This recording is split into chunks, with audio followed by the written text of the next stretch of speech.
de la RSE et du développement durable. Et donc, dans un premier cas, là, je vous parle d'un cadre générique qui a été mis en place déjà depuis 2015 par les Nations Unies, qui s'appelle les objectifs de développement durable. Donc, il y a 17 objectifs de développement durable. Et c'est vraiment un cadre qui se veut partagé aussi bien pour les États, comme la France. La France a publié une feuille de route en 2018 ou 2019 pour atteindre ces 17 objectifs de développement durable. Et c'est le timing, on va dire, le planning, c'est pour 2030. Donc vous voyez, il y a pas mal d'objectifs, aussi bien sur le volet social que sur le volet environnemental que sur l'ancrage territorial. Et quand on s'intéresse principalement aux filières agricoles, agroalimentaires, alors il y a plusieurs objectifs de développement durable qui se détachent. Vous avez le 2. Alors, derrière juste le terme fin zéro, derrière, il y a tout le sujet de l'agriculture durable. On va aussi avoir le 12 sur la consommation et la production responsable. Et bien entendu, après, on peut avoir un grand nombre d'ODD, comme le 13, sur tout ce qui est changement climatique. On sait qu'il y a quand même des enjeux forts dans la filière sur ces sujets-là. On peut avoir tout ce qui est sur l'assainissement. Enfin, bon, voilà. S'il y en a que deux à retenir, c'est le 2 parce qu'on va parler d'agriculture durable, et le 12 sur tout ce qui est consommation et production responsable. Voilà, ça c'est un cadre très très large sur les objectifs de développement durable. Toute cette notion de RSE, en fait, d'où ça vient? RSE, responsabilité sociétale des entreprises, on va y revenir un peu plus tard, mais toute cette notion de développement durable, c'est apparu après-guerre, dans les années 50, avec la théorie des parties prenantes développée par Ed Friedman. Ah, j'ai un petit écho. Mais l'idée, c'était que l'entreprise, son objectif n'est pas seulement de répondre aux attentes de la seule partie prenante que sont les actionnaires. Les actionnaires, ce qu'ils veulent dans l'entreprise, c'est générer du profit. Donc, on a un modèle classique d'entreprise de Milton Friedman qui est l'entreprise doit faire du profit pour répondre aux attentes des actionnaires. Et dans cette approche un peu de partie prenante développée par Ed Freeman, c'est l'entreprise doit répondre à l'ensemble des attentes des parties prenantes. Donc, les actionnaires en font partie, mais les salariés aussi, les consommateurs, les clients, les fournisseurs, la collectivité. Et en répondant à l'ensemble de ces attentes des parties prenantes, ça va permettre de générer du profit. Donc voilà, une approche un peu, un changement de paradigme assez intéressant. Et donc, toute cette notion de développement durable s'est développée au fil des années sur cette théorie de Ed Freeman et de répondre aux attentes des besoins des parties prenantes. Et donc, dans ce concept de RSE, euh, un autre jalon assez important, c'est les années 80, où cette notion de développement durable va prendre forme avec une définition qui est présente dans le rapport Brundtland, Our Common Future de 1987, où la définition et qui persiste toujours aujourd'hui, c'est un développement durable, c'est un développement qui répond aux besoins du présent sans compromettre les capacités des générations futures à répondre aux leurs. Et souvent, ce concept de développement durable, on va le représenter comme étant l'intersection de trois piliers. Le pilier environnemental, le pilier social et le pilier économique. Donc, quand on parle de développement durable, souvent on a le biais de penser seulement environnement. Il faut bien se remettre ça en tête que quand on parle de développement durable, c'est vraiment l'intersection de ces trois piliers que sont environnement, social et économique. Donc ça, c'était années 80. Et après, on refait un bond encore dans les années 2000-2010, où là, c'est vraiment l'émergence du concept de RSE avec l'ISO 26000. Émilie, je te laisse Là, là-dessus. tu prends la main. Ouais. Très bien. Oui, effectivement, le texte qui va nous intéresser particulièrement aujourd'hui, bien qu'il soit totalement en cohérence avec ce qu'a présenté Benjamin, c'est l'ISO 26000, qui est une norme internationale qui a été publiée en 2010. Alors, qu'est-ce qu'il y a dans cette norme? Elle rappelle ce qu'est la responsabilité sociétale d'une organisation. Donc, on a parlé d'État tout à l'heure, d'une multitude d'organisations qui devaient répondre aux objectifs du développement durable qui sont déterminés par l'ONU. Mais là, on va vraiment s'intéresser aux organisations, donc qu'elles soient publiques ou privées, associatives, coopératives ou des entreprises à but lucratif. Chacune doit participer à cet effort de développement durable.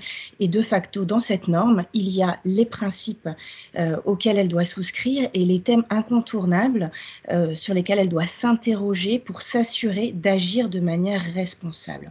Cette norme aussi, elle va proposer des éléments de mise en œuvre, une méthode pour mettre en place une démarche dans son organisation de responsabilité sociétale et des domaines d'action pour lui proposer des pistes d'action en fonction de son contexte. Ce qui est important de savoir pour ceux qui connaissent un petit peu les normes, mais j'y reviens après, c'est que cette norme, elle n'est pas certifiable. Ce n'est pas une norme d'exigence. C'est une norme qui propose des définitions pour qu'elles soient partagées au niveau international et également des lignes directrices. Voilà, donc elle ne donne pas lieu à une certification à l'instar de ce que peut proposer l'ISO 9001 ou l'ISO 14001 par exemple. Cependant, on peut évaluer la maturité des organisations qui s'en empareraient sur ces domaines.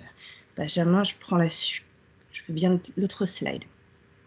Je vais faire quand même un petit rappel sur ce qu'est la normalisation pour que vous compreniez l'importance de ce texte. Parce qu'avant tout, une norme, c'est un texte. Mais c'est un texte qui a été produit par les acteurs d'un secteur, par les parties prenantes concernées par un domaine. Ce n'est pas les gens d'AFNOR ou des gens de l'ISO qui prennent la plume et seuls se mettent à rédiger des normes. Pas du tout.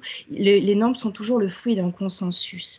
Et dans le cadre de la norme ISO 26000, c'est un consensus rare et inédit à l'époque, très large, on va le voir. Il faut savoir que ce qui a proposé la création de cette norme internationale, c'est le comité des consommateurs à l'ISO, qui avait besoin d'éléments pour pouvoir comparer les entreprises qui déjà disaient vraiment appliquer des principes de développement durable.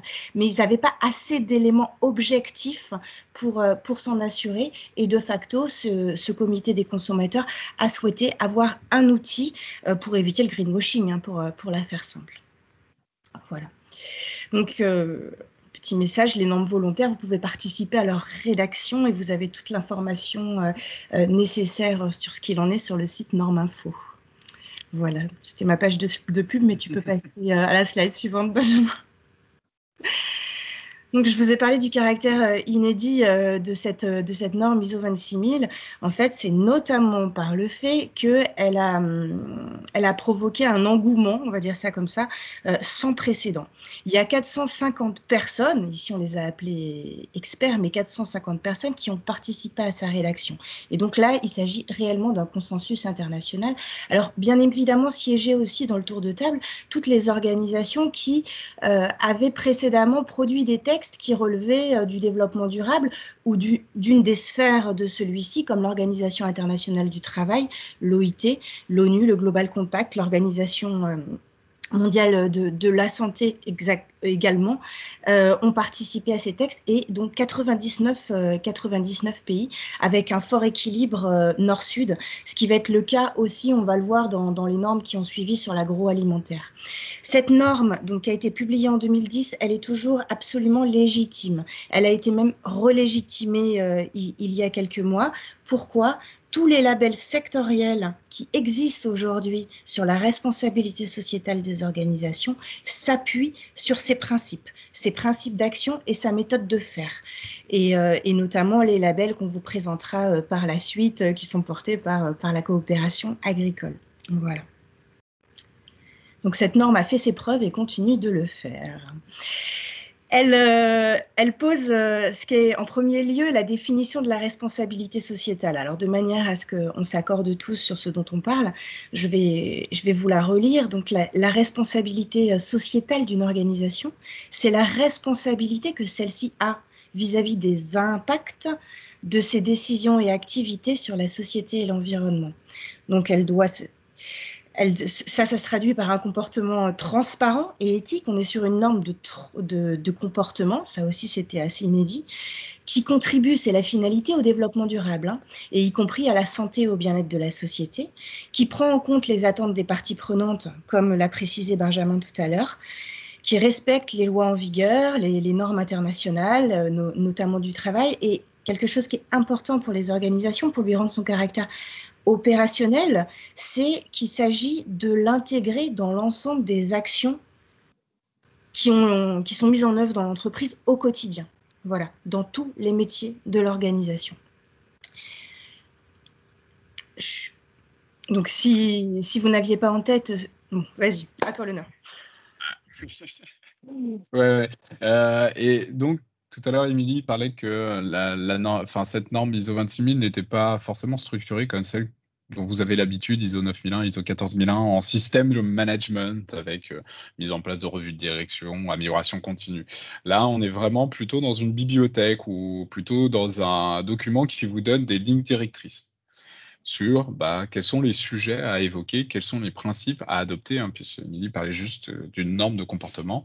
Donc, on a l'ISO 26000 est pas mal autour du chiffre 7. Hein. Donc, vous avez 7 principes de comportement. Donc, le côté redevabilité, le fait de rendre compte, on met en place une action, donc on rend compte auprès des parties prenantes, que ce soit aussi bien les salariés que les fournisseurs de l'entreprise. Transparence, ça aussi, on évite de cacher un certain nombre de choses. On va communiquer sur des indicateurs. Comportement éthique, reconnaissance des intérêts des parties prenantes, on a déjà parlé. Respect du principe de l'égalité, prise en compte des normes internationales de comportement et respect des droits de l'homme. Donc ça, c'est les 7 principes de comportement qu'on doit retrouver dans toutes les actions, les décisions que l'entreprise engagée dans une démarche RSE doit avoir, dans tous les cas. Et ensuite, on a cette question centrale. C'est quand on parle de RSE, donc cette contribution des organisations au développement durable, qu'est-ce que ça veut dire? Comment on concrétise ça? Quels sont les sujets qu'on doit aborder? Et donc là, vous avez les 7 questions centrales. La première, qui est la super question centrale, ou la question super centrale, c'est tout ce qui est organisation. Donc comment on met en place cette stratégie, quelle prise de décision, quelle est la gouvernance de l'entreprise. Donc ça, c'est quand même un élément assez central pour le déploiement de la stratégie RSE de l'entreprise. Ensuite, vous avez tout ce qui est la question centrale liée aux droits de l'homme. C'est peut-être, on va dire, la question qui est la moins abordée en France. On se dit que patrie des droits de l'homme, on n'a pas forcément un intérêt à se pencher dessus, mais il y a quand même des sujets sur tout ce qui est diversité. Et puis après, si vous avez des chaînes de valeur assez longues, voir un peu ce qui se passe dans les fournisseurs avec lesquels vous travaillez à l'autre bout de la planète, ça peut être aussi intéressant de se pencher sur cette question centrale des droits de l'homme au travers du devoir de vigilance. Ensuite, on va avoir le volet un peu plus social, relations et conditions de travail. Donc là, c'est les salariés, comment, quelle rémunération, quelles sont les conditions de travail, la santé, sécurité au travail, hein, développement des compétences, ça là-dessus vous connaissez bien. On va avoir le volet environnemental, donc biodiversité, changement climatique, économie circulaire, gaspillage alimentaire. Voilà, là-dessus vous avez plein de sujets et je pense que vous les connaissez bien. Loyauté des pratiques, donc là c'est tout ce qui est achat responsable, respect de la propriété privée, marketing, ce genre d'éléments. Donc, on va la retrouver là-dedans. Question relative aux consommateurs. Un élément central, c'est sécurité sanitaire des aliments, par exemple, sur l'agroalimentaire. On va voir après comment on gère le SAV, la relation avec le client, voilà, tous ces sujets-là. Et une dernière question centrale, c'est tout ce qui est ancrage territorial. Comment mon organisation implantée sur un territoire va permettre le développement environnemental, économique, social des parties prenantes de ce territoire. Donc voilà, les questions centrales permettent un peu de voir un peu tous les sujets sur lesquels une entreprise peut mener des actions.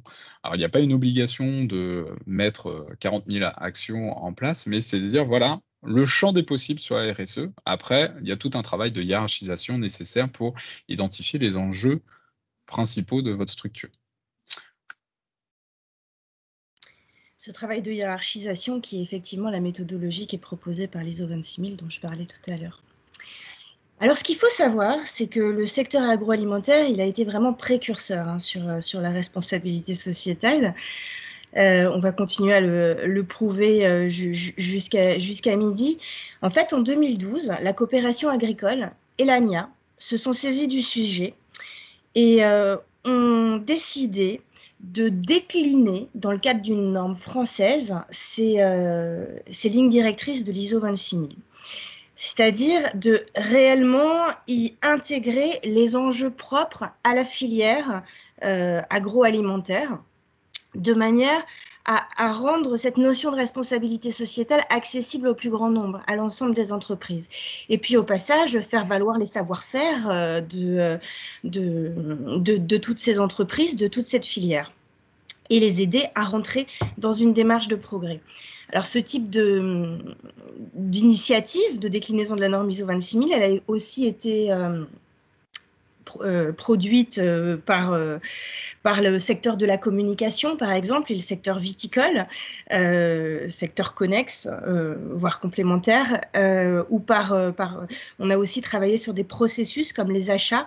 L'OPSAR, qui est l'Observatoire des achats responsables, s'est aussi emparé de cette norme ISO 26000 pour voir ce que ces questions centrales dont a parlé Benjamin, comment elles pouvaient venir impacter la manière de faire dans les processus achats.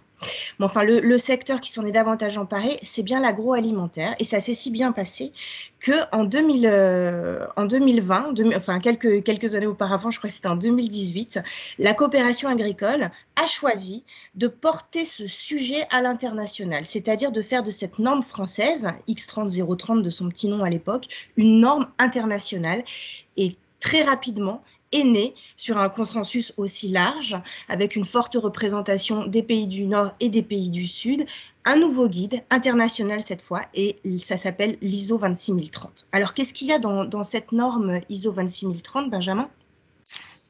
Il y a la déclinaison, donc encore une fois, de ces 7 questions centrales dont on a parlé de l'ISO 26000, au secteur agroalimentaire. Mais il y a un fort écho avec les objectifs du développement durable dont on vous a parlé en introduction. Déjà, le petit nom, ISO 26030, rappelle l'agenda 2030 de l'ONU, date à laquelle nous devrions avoir atteint l'ensemble de ces objectifs. Bon, on en est loin, on n'a plus que 9 ans, faut qu'on se réveille.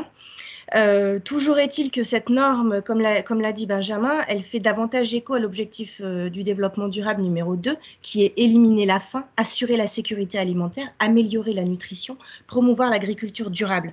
Donc on voit bien que le secteur agricole et l'agroalimentaire sont directement visés, ça les concerne. Et l'objectif 12, qui est établir des modes de consommation et de production durable, mais je vous dirais à l'instar de toute filière économique. Bien entendu, tous les autres secteurs sont concernés. Si on pense à la préservation des écosystèmes, à la biodiversité, il y a aussi l'objectif 15 sur la vie terrestre et celui aussi sur le monde aquatique que je n'ai pas fait apparaître à l'écran. Toujours est-il que qu'est-ce qu'il y a à l'intérieur de cette norme concrètement, qui se veut un véritable guide opérationnel pour vous aider à mettre en place une démarche RSE. Elle s'adresse à tous les acteurs de la chaîne alimentaire, donc des entreprises aux exploitations agricoles, en passant par les coopératives, les entreprises de transformation et les détaillants, quelle que soit leur taille et leur implantation dans le monde. Donc, qu'est-ce qu'on y trouve? Déjà, comment ces questions centrales interpellent la filière? Qu'est-ce que c'est? Alors, Benjamin vous a donné des exemples tout à l'heure. Quels enjeux pour le secteur agroalimentaire doit relever la responsabilité sociétale et des propositions d'action qui pourraient être recommandées. C'est en ça que je le présente comme un véritable guide pour passer à l'action. C'est que vous avez d'idées d'actions à mettre en place qui sont reprises notamment dans son annexe 4 qui va lister un certain nombre d'exemples de bonnes pratiques, une annexe B qui va lister un certain nombre de parties prenantes pour vous aider pour aller les interroger, savoir qu'est-ce qu'elles attendent de vous, comment elles peuvent vous aider à aller ensemble vers plus de développement durable. Et puis l'annexe C relève d'une corrélation avec les fameux objectifs de développement durable qui sont donc notre cadre à tous, quels que soient les secteurs d'activité aujourd'hui. Et si on peut synthétiser cette première partie un peu de présentation des différents concepts, donc en fait vous avez ce sujet du développement durable, donc avec cette fameuse définition qui a été établie dans les années 80, donc c'est vraiment la volonté d'aller vers un développement qui répond aux besoins du présent sans compromettre la capacité des générations futures à répondre aux leurs. Donc ça, c'est vraiment l'objectif. Et c'est vrai que cet objectif global a été décliné au travers des ODD, avec donc ces 17 objectifs de développement durable à atteindre en 2030. Donc ça, on est vraiment sur un cadre international fixant des objectifs globaux. Chaque pays s'approprie ce sujet-là. Et quand vous regardez aussi les entreprises qui communiquent aujourd'hui sur leurs engagements RSE, de plus en plus, elles l'alignent avec les objectifs de développement durable. Parce que là, à nouveau, ça permet d'avoir un cadre partagé d'objectifs à atteindre d'ici 2030. Et les ODD, ce n'est pas un outil, c'est vraiment cet objectif à atteindre à moyen terme. Et là, la RSE, vraiment, c'est vraiment l'outil à destination des organisations et dont les entreprises, pour atteindre ces objectifs de développement durable. Donc, comment cet objectif, par exemple, de réduire de 50% le gaspillage alimentaire en 2030, bah là, en mettant en place des normes style ISO 26000, ISO 26030, bah, vous allez pouvoir contribuer à atteindre ces objectifs de développement durable. Donc ça, c'était juste pour vous resituer les 3 concepts qu'on a évoqués. Et après, si on rentre un peu plus dans le détail, c'est pourquoi aujourd'hui, quand on questionne des entreprises, alors là, c'est une étude qui a 3 ans maintenant, mais elle est toujours d'actualité. Pourquoi vous mettez en place des démarches RSE? Quand on questionne les dirigeants, bah, le premier, c'est le risque réputationnel. C'est, bah, si, je mets pas de démarche RSE, bah, je vais, limiter, l'image, mon attractivité, donc bah, je peux perdre des contrats, des choses comme ça. Donc là, quand même, un dirigeant sur 2 qui répond que le risque réputationnel est le plus important pour engager des démarches RSE. On voit aussi, bah, tout ce qui est demande des clients et des donneurs d'ordre. C'est vrai, dans l'agroalimentaire plus particulièrement, on commence à voir des donneurs d'ordre, style distributeur, style grossiste, qui ont de plus en plus d'exigences qui relèvent de cette sphère de la RSE. On voit aussi que souvent, c'est des convictions aussi du conseil d'administration, du dirigeant, de engager son entreprise dans des démarches de RSE. Et ce qu'on voit, après, je ne vais pas tous les faire, hein, mais je vais rebondir juste dessus, c'est les exigences réglementaires. La RSE, il y a encore une dizaine d'années, donc en 2010, hein, à l'émergence, lorsque la publication de l'ISO 26000 s'est faite, c'était entièrement volontaire, hein. Donc les entreprises s'engageaient dans ces démarches-là de façon entièrement volontaire. On était sur ce qu'on appelle de la soft law. Voilà, le cadre était assez limité. Ce qu'on constate, en fait, au fur et à mesure des années, c'est que le corpus législatif se renforce. Et de plus en plus, en fait, les entreprises vont être obligées de mettre en place des démarches RSE parce qu'il y a différentes demandes réglementaires derrière. Et justement, dans l'agroalimentaire, nous, on a de la chance ou pas, c'est qu'on a un cadre assez spécifique qui rajoute de plus en plus d'exigences en lien avec la RSE. Et là, je vous ai mis que le spécifique agroalimentaire, parce qu'après, des lois sur ces sujets-là, il y en a plein et il faut réussir à les suivre et ça prend une partie assez conséquente de mon travail. Mais par exemple, vous avez Egalim. Egalim, donc suite aux états généraux de l'alimentation, où dedans, vous avez un grand nombre de sujets qui sont ressortis, qui sont en lien avec la RSE. Donc tout ce qui est bien-être animal, par exemple. Tout ce qui va être aussi la lutte contre le gaspillage alimentaire. J'en ai parlé un peu tout à l'heure. La séparation de la vente et du conseil, par exemple sur les produits phyto. Et on a aussi le renforcement de HVE et aussi ce que vous avez peut-être dû voir pour la restauration collective publique, l'obligation d'avoir 50% de produits de qualité et durable, dont 20% de bio. On a la même chose au niveau européen. Au niveau européen, donc, vous avez eu ce qui a été présenté l'année dernière, le Green Deal européen, le pacte vert, et il y a une déclinaison, une stratégie spécifique pour l'agroalimentaire. Youpi, on est content. Et donc, ça s'appelle Farm to Fork. Et là, à nouveau, il y a une volonté de l'Union européenne d'engager encore plus les acteurs de la chaîne alimentaire dans ces démarches RSE. Donc, avec des objectifs de lutter et adapter contre le changement climatique, de poursuivre l'augmentation des surfaces en bio, de travailler sur la biodiversité, d'assurer aussi une plus juste rémunération pour l'ensemble des maillons de la chaîne. Donc voilà, on a un contexte réglementaire qui est assez étoffé. Et si on regarde après des lois classiques, on a la loi AGEC, anti-gaspillage et économie circulaire, qui se rajoute, ça c'est pour toutes les entreprises. Et actuellement, vous avez la loi climat et résilience, qui est la loi issue de la Convention citoyenne pour le climat, où là, à nouveau, on va avoir des exigences supplémentaires sur ces enjeux de RSE. Voilà, on a un enjeu assez particulier dans l'agroalimentaire. Et après, un focus assez important, je vous parlais tout à l'heure déjà, les distributeurs ou des grossistes peuvent avoir des demandes RSE vis-à-vis de vos entreprises, mais c'est aussi le cas du consommateur final. Il y a une étude qui est réalisée quand même assez régulièrement par l'ADEME et Greenflex sur l'évolution justement de la consommation responsable. Et on voit, alors qu'avant la consommation responsable, c'était plutôt de s'orienter vers des labels, label bio, label commerce équitable, ce genre de trucs, ben maintenant, En fait, pour un consommateur, consommer responsable, c'est effectivement encore le plus important, c'est de s'orienter vers des produits plus durables, mais c'est aussi ne plus consommer des produits ou services superflus pour 30 ou de réduire sa consommation en général. Donc on a quand même ces différentes tendances-là et ce qu'on constate, dans la dernière, enquête qui a été publiée il y a 2-3 semaines, hein, donc pour qu'une entreprise travaille sur la consommation responsable, c'est, bah, déjà proposer des produits et services responsables.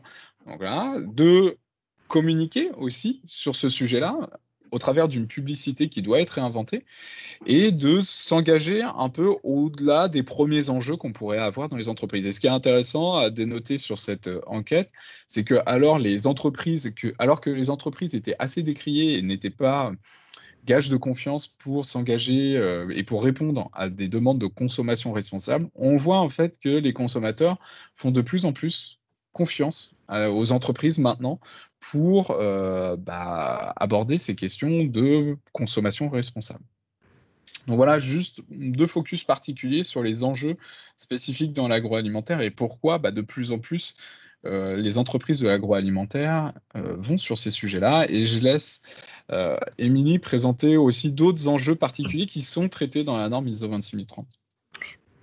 Oui, oui, effectivement, on part des enjeux aussi dans cette norme ISO 26030. Bon, la bonne nouvelle, c'est qu'elle est absolument en cohérence avec toute cette montée réglementaire et ces attentes des consommateurs dont vient de parler Benjamin. Elles sont précisées autrement, elles sont précisées par des acteurs de la profession. Donc, on a choisi d'en extraire quelques-uns pour que vous fassiez une idée plus précise de ce que couvre de cette norme et quel type d'action vous trouverez pour faire face à ces enjeux. Donc, par exemple, pour citer la question centrale de la gouvernance, on va insister sur l'importance de la création de valeur ajoutée qui doit être partagée avec les travailleurs et avec les territoires. Donc ça, c'est une problématique forte, évidemment, de la filière qui va aussi se retrouver dans la question centrale relative à la loyauté des pratiques, qui est de rétribuer chaque maillon de la chaîne alimentaire à sa juste valeur. En ce qui concerne les droits de l'homme, donc effectivement, il y a la problématique des diversités, des discriminations qu'a évoqué Benjamin. Plus précisément ici, on verra aussi qu'il s'agira de traiter de la même manière en matière de conditions de travail et de relations au travail les travailleurs saisonniers et les intérimaires, donc de la même manière qu'on traiterait les salariés permanents, bien entendu.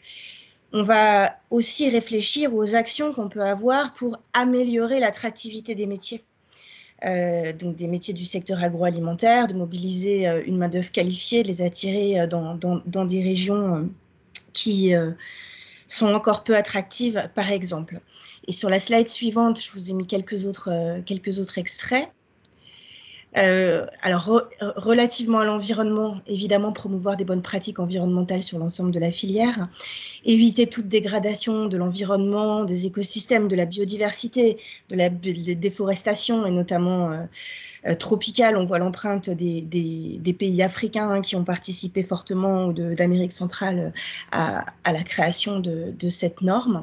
Et puis pour juste rebondir sur ce que vient de dire Benjamin avec son enquête, la question centrale relative aux consommateurs, il a parlé de réinventer peut-être la publicité, la manière de s'adresser à eux pour susciter davantage de confiance et les embarquer vers ce développement durable. Il s'agirait notamment d'éduquer à une consommation plus durable, parce que le producteur, il n'est pas non plus responsable de tout, mais peut-être qu'il peut fournir des informations pour aider le consommateur à consommer mieux, à collecter ses déchets, les trier, etc. Il va aussi agir en ce qui concerne l'aval du coup de la chaîne de valeur sur l'accès à tous à l'alimentation et ce qui est déjà très bien fait, assurer la sécurité des denrées alimentaires, bien entendu. Et localement, il pourrait agir pour la sécurité alimentaire et produire de l'alimentation pour les plus démunis. Important aussi, donc ça c'est des extraits qu'on a choisi de vous montrer relevant les enjeux. Il y a des questions complètement donc en cohérence avec l'air du temps, avec cette montée des contraintes réglementaires, des attentes et aussi les savoir-faire de la filière qui ont été renforcés dans cette norme, qui ont été renforcés par rapport à la norme française, hein, pour ceux d'entre vous qui la connaîtraient. Donc on trouve aujourd'hui dans cette norme ISO 26030, c'est davantage de parler du bien-être animal, du gaspillage alimentaire, donc ça va de pair avec la loi AGEC dont a parlé Benjamin, d'économie circulaire également, du comportement éthique des parties prenantes, c'est le fait de travailler collectif, c'est renforcé ici, le devoir de vigilance à l'instar des autres secteurs d'activité, je vous dirais, et respecter les cultures locales qui est un enjeu fondamental pour vos filières.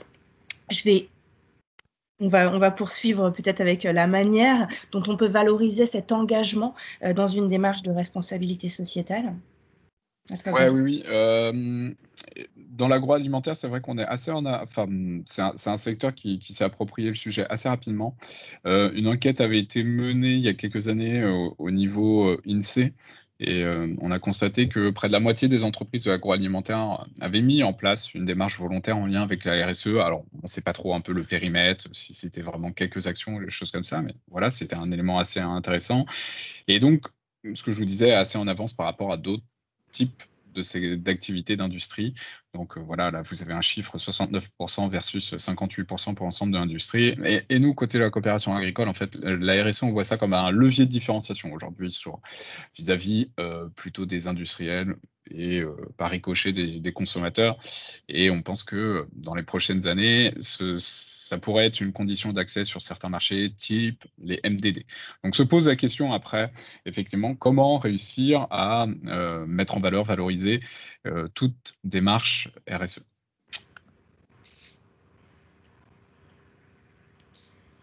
C'est à moi. Donc, ouais. Le groupe AFNOR propose un label hein, qui s'appelle Engagé RSE. Pour les plus anciens, il a pu s'appeler AFAC 26000 dès 2010 en fait, et la parution de la norme ISO 26000. Ce label, en fait, donc c'est pas une certification comme je vous l'ai dit, il vient évaluer le niveau d'intégration de l'ISO 26000 dans la stratégie, le management et les process de l'entreprise. Donc, les évaluateurs mandatés par AFNOR, à la demande bien entendu des entreprises, viennent voir si l'entreprise est mature en matière de responsabilité sociétale et de facto lui attribuent une note sur 1000 points qui donne lieu à quatre niveaux de label, un petit peu comme les étoiles au ski. Donc il y a le niveau initial, progression, confirmé et exemplaire qui a sa jolie couleur jaune. Pour valoriser les efforts de chacun. Bon, mais le plus intéressant, c'est peut-être qu'est-ce qui se cache dans ce référentiel. Donc, c'est ma slide suivante. Et dans ce référentiel, en fait, il y a tous les champs de l'ISO 26000, mais qui ont été réagencés de manière à être plus opérationnels, plus absorbables par les entreprises telles qu'elles sont. Et donc, en l'occurrence, il y a 5 critères de pratique stratégique, managériale et opérationnelle et 3 critères de résultat. Car évidemment, on est sur une démarche de progrès qu'il s'agit de suivre, de piloter, et on demandera aux organismes également de prendre des engagements, si possible chiffrés, et de s'assurer qu'ils les atteignent au fur et à mesure des échéances qui se sont données. Mais toujours est-il qu'en premier lieu, on va aller rencontrer la direction pour l'interroger sur la vision qu'elle a de son apport au développement durable, qu'est-ce que ça signifie pour elle, quels sont ses impacts sur la société et les environnements, bref, de quelle vision elle se donne, quel cap elle se donne à moyen terme pour contribuer davantage au développement durable. Ensuite, on ira voir, c'est dans le deuxième critère, comment cette vocation, cette ambition est déclinée de manière absolument opérationnelle dans l'ensemble des processus de l'organisation et comment elle le communique en interne et comment elle le communique en externe. On fera 2 focus sur vraiment des pratiques opérationnelles. Le premier étant les ressources humaines et les relations et conditions de travail. Bien entendu, toute la politique RH doit être faite de manière juste, équitable, en prenant en considération, en appliquant les principes et les valeurs du développement durable. Mais cette stratégie RH, elle doit aussi être au service de cette évolution stratégique RSE de l'entreprise. Enfin, peut-être le plus important, c'est le cœur de métier. On va regarder comment l'entreprise produit, c'est-à-dire comment elle conçoit ses produits, ses services, comment elle est en relation avec ses fournisseurs, comment elle achète, comment ses pratiques sont conformes au respect de l'environnement. Et enfin, toutes les questions relatives aux consommateurs dont on a parlé juste avant. Puis, là, ce qui va être transversal, c'est l'ancrage territorial, comment elle agit sur son territoire en partageant la valeur, comme je vous l'ai dit. Les 3 critères de résultats, ils sont scindés en 3 parties, les résultats environnementaux, sociaux et économiques, puisque une entreprise qui se veut responsable est une entreprise qui guide ses décisions au regard, évidemment, d'indicateurs économiques, mais elle doit éclairer ses décisions avec les enjeux sociaux et environnementaux qui sont les siens. Alors, à quoi ça donne lieu? En fait, ce référentiel, il est évalué par des évaluateurs, donc des évaluateurs compétents qui sont capables donc de comprendre très très vite le contexte d'une organisation et d'en faire le tour en quelques jours quand même, et qui vont rédiger suite à cette évaluation qui est fondée beaucoup sur le dialogue, aussi sur un apport de preuves et sur le fait d'aller voir les parties prenantes. On va aussi interroger quelques parties prenantes internes et externes, donc c'est intéressant pour l'organisation d'avoir un retour de ces parties prenantes sur leurs attentes, leurs intérêts et la manière dont elles les couvrent. Mais il y a aussi un rapport qui va reprendre tout ça, donc c'est ce que vous voyez à l'écran, donc un rapport plutôt bien fait, plutôt joli, esthétique, avec un radar qui va mettre en avant tous les points forts de l'organisation et puis des pistes d'amélioration. Là, on se situe en évaluation et donc non pas en audit, donc on va insister sur les points forts. Là où on audite, en fait, on insiste sur les non-conformités et charge à l'entreprise de revenir au niveau qui est attendu par le référentiel. Ici, il s'agit de progresser en permanence, donc c'est bien les points forts qu'on met en avant et il n'y a pas d'exigence en tant que telle, si ce n'est de contribuer au maximum au développement durable. Aussi, ce rapport d'évaluation, il met en relation ce que fait l'entreprise, ses pratiques, avec les attendus d'autres référentiels internationaux. Comme ça, dans l'hypothèse où l'entreprise voudrait faire un reporting sur les objectifs de développement durable, comme le suggérait Benjamin tout à l'heure, il trouverait à la fin de son rapport un tableau de corrélation entre ces pratiques et les objectifs du développement durable, ou bien entre ces pratiques et les exigences de la déclaration de performance extra-financière, si jamais elle était soumise à cela, etc. Donc l'idée, c'est de faire gagner du temps à l'entreprise, lui faciliter le travail et qu'elle puisse faire le point sur où elle en est par rapport à tous les référentiels. Alors, où en est l'agroalimentaire dans cette communauté engagée RSE? Eh bien déjà, la coopérative agricole, mais aussi l'association Vignerons en développement durable, je vais en parler, ont choisi de travailler sur ce label engagé RSE pour créer leur label propre. Pourquoi? Puisque le référentiel que je vous ai montré, vous voyez qu'il s'adapte à toute réalité d'organisation. Il est vraiment propice à se questionner sur ces enjeux en matière de développement durable, quels qu'ils soient, et puis à voir comment c'est intégré, évidemment, dans l'ensemble des processus, y compris et partagé avec les parties prenantes. Si bien qu'on peut y injecter des enjeux sectoriels. Et c'est ce que font un certain nombre de fédérations sectorielles de plus en plus. Donc là, vous voyez toutes celles, en fait, on a accompagné 16 secteurs d'activité à adapter, à se créer un label qui leur est propre en matière de RSE, dont la coopérative agricole en haut à droite et le label vigneron engagé au milieu à gauche. Mais bon, on a aussi les entreprises d'insertion, les entreprises adaptées, les entreprises du détergent, etc. Vous aurez les slides, vous regarderez ça. Dans la communauté engagée RSE, Benjamin, je crois que 19% des entreprises sont de la filière agroalimentaire. Alors aujourd'hui, enfin au mois de janvier, parce que ça croît très rapidement, il y a une forte demande de labels aujourd'hui et de preuves en fait de l'entrée dans une démarche RSE. Mais au mois de janvier, il y avait 219 labellisés engagés RSE. Alors c'est pas beaucoup et pour autant on est leader en France. Bon.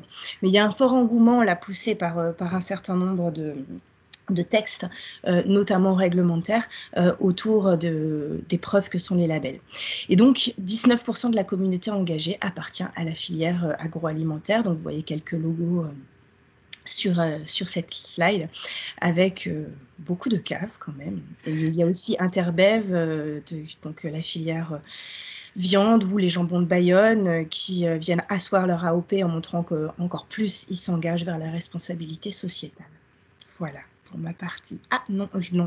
Alors la bonne nouvelle aussi, hein, c'est qu'au début d'année, on a fait une grande enquête auprès de plusieurs centaines d'organisations qui étaient entrées dans une démarche RSE, hein, pas nécessairement labellisées chez nous d'ailleurs. Et ce qu'on ressort de cette enquête, c'est que les bénéfices sont forts. Les bénéfices sont d'autant plus forts qu'on est un peu mature, hein, en matière de responsabilité sociétale. Toujours est-il que dès la première année d'entrée dans une démarche RSE, 50% des entreprises remarquent avoir renforcé l'engagement de leurs collaborateurs. C'est pas mal en un an, hein. Ça passe à 90% pour les entreprises les plus matures et en moyenne, on est sur 80% d'entreprises qui considèrent avoir renforcé l'engagement des collaborateurs. 80% nous disent avoir développé leur attractivité au travers leur démarche RSE. 57% au bout d'un an, 90% quand elles sont plus matures. Aussi, 70% en moyenne disent avoir innové, donc toute forme d'innovation bien entendu. La RSE est absolument propice à l'innovation dans la mesure où elle va promouvoir vraiment le dialogue et les partenariats gagnant-gagnant. Enfin, se démarquer de la concurrence, c'est 75% des entreprises qui disent que la démarche RSE leur a permis ça. Il y a une autre étude dont j'ai plus la source là tout de suite qui montrait que les marques qui s'étaient engagées très fortement en matière de responsabilité sociétale annonçaient un chiffre d'affaires de 4% supérieur aux autres, ce qui n'est pas rien, n'est-ce pas? Je pense. Voilà pour la conclusion de notre partie. Très bien. Eh bien, un grand merci à Benjamin et Émilie pour ce tableau concernant le contexte en agroalimentaire qui était relativement complet. Juste pour reboucler sur cette partie-là, par rapport à ce que disait Benjamin en termes d'évolution de la réglementation, à titre d'information, il y a une évolution de la réglementation européenne qui est dans les tuyaux pour 2023 concernant la déclaration de performance extra-financière avec des seuils minimums qui vont descendre, c'est-à-dire que jusqu'à aujourd'hui, il faut seules les entreprises de 500 salariés et 100 millions d'euros de chiffre d'affaires étaient concernées. À terme, à 2023, le seuil sera descendu à 250 salariés et 50 millions d'euros de chiffre d'affaires. Donc, voilà, le spectre va être beaucoup plus large. Bon, on va s'arrêter sur cette première partie. Merci à vous deux. Et puis, je vais laisser la parole à Alexia et à nos entreprises pour nous illustrer de façon très concrète ce qui a été mis en place dans leurs entreprises grâce à cette action collective, mes premiers pas vers la RSE. Alexia, je te laisse prendre la main. Oui, merci Laure. Très bien. Hop, alors je vais juste... Hop, voilà, vous avez tous le partage d'écran? Ça marche, c'est bon. Ok, super. Alors bonjour à tous. Donc, je vais juste remettre ma caméra pour mettre un visage sur un nom. Donc je suis Alexia Lafarge de l'Isara Conseil. Voilà, donc je travaille en partenariat avec Laure sur la partie RSE. Donc l'idée de cette deuxième partie, c'est vraiment de vous partager le retour d'expérience de ce premier pas vers la RSE, donc un collectif de 5 entreprises qu'on a pu mener en collaboration donc avec Laure, la coopération agricole. Donc ce que je vous propose dans un premier temps, c'est de vous partager une petite vidéo qu'on a montée donc avec nos entreprises partenaires pour vous illustrer déjà en images le contenu de ce collectif.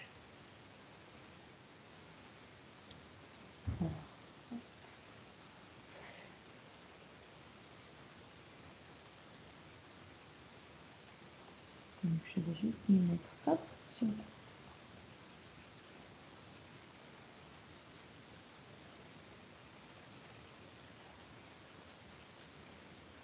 Si je me mets pas le son, c'est un peu plus compliqué.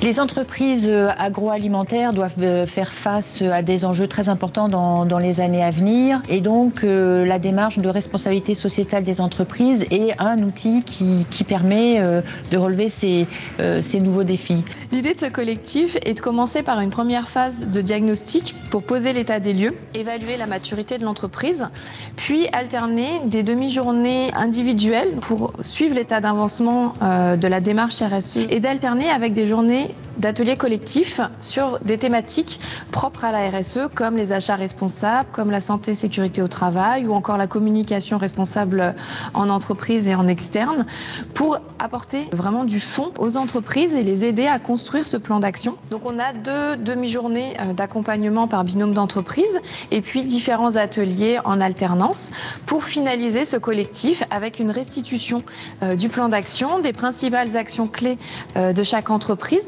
et puis vraiment leur ressenti et la suite à donner vis-à-vis de cette phase d'accompagnement qui aura duré un petit peu plus d'1 an et qui a permis de vraiment impulser les premiers éléments RSE dans l'entreprise, de mobiliser les équipes et d'avoir cette transversalité au niveau de la démarche d'entreprise. Les avantages, c'est de ne pas être tout seul dans une démarche qui peut paraître un peu compliquée de prime abord quand on ne connaît pas trop ces thématiques-là. Donc c'est d'être accompagné par des gens qui connaissent bien et puis d'être avec d'autres entreprises qui peuvent avoir les mêmes problèmes que nous et puis de pouvoir se comparer et s'aider. Cette démarche, elle permet vraiment de bien structurer et de se lancer dans la démarche d'une manière plus constructive que si on l'aurait fait tout seul. Ça nous a surtout permis de nous structurer, nous apporter des outils pour appréhender la RSE. Ça nous a permis d'accéder à des sources, à des experts. On n'est pas seul dans les questions qu'on se pose et ça aide beaucoup aussi à avancer avec d'autres entreprises.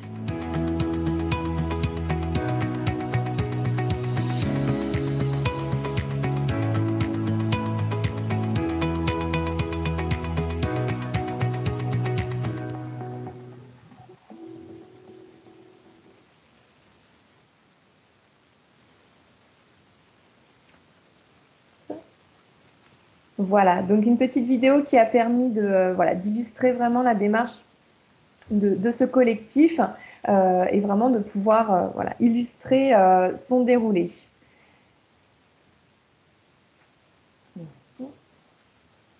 Donc ce collectif, il s'est structuré en 4 grandes phases. Donc une première phase vraiment pour la démystification de la RSE. Pourquoi finalement on met en place ces démarches RSE en entreprise et quels sont les enjeux. Donc on a rebouclé avec les éléments de Benjamin et d'Émilie juste à l'instant. On a eu une deuxième phase qui s'est construite autour d'un diagnostic d'entreprise qui s'appelle le Diag Élan RSE, qui a permis vraiment de poser les fondamentaux.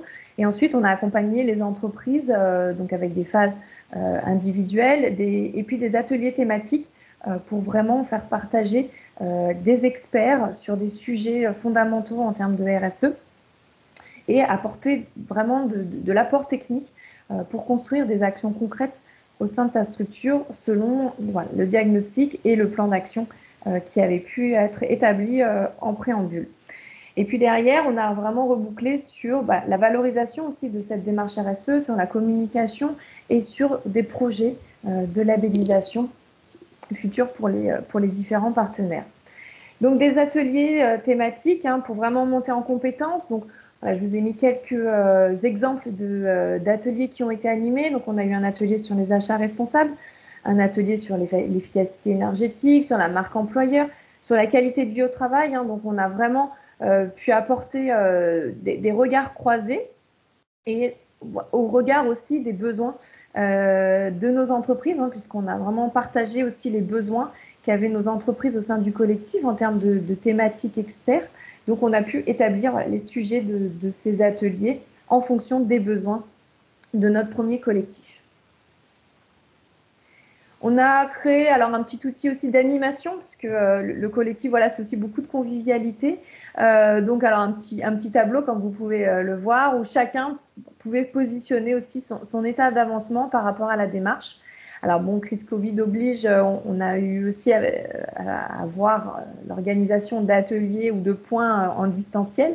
Mais voilà, l'idée, c'était que les moments de présentiel étaient aussi orientés autour de cet outil d'animation pour le côté plutôt ludique en termes de démarche.